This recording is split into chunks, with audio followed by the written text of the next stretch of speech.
the driver's license, I waited for it to expire.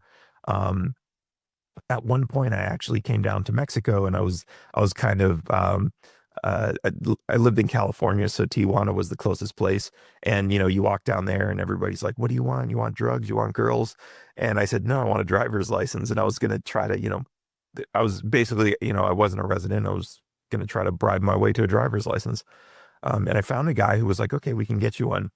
And it looked ridiculously fake, but I was like, "Okay, whatever." I tried, and I went back to the U.S. And the next time I was stopped, I used it and I gave it to the cop and I said, "Here's my license."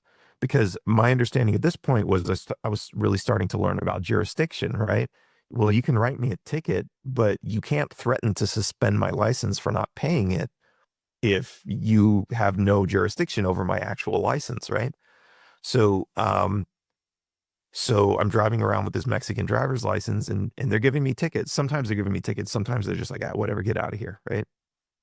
Um, one time only one time I was asked by a cop, he started speaking to me in Spanish, and I was just like, my Spanish isn't that great. And he started looking at me really suspicious. This was in Texas now. Why do you have a Mexican driver's license if you don't speak Spanish? And I was just like, "I have a vacation home down there." And I started like, just giving off this vibe, like, "I'm a millionaire, man. I have houses are all around the world, and whatever, bro." And that was kind of the end of it. And the only thing he had offense with was that I didn't have insurance.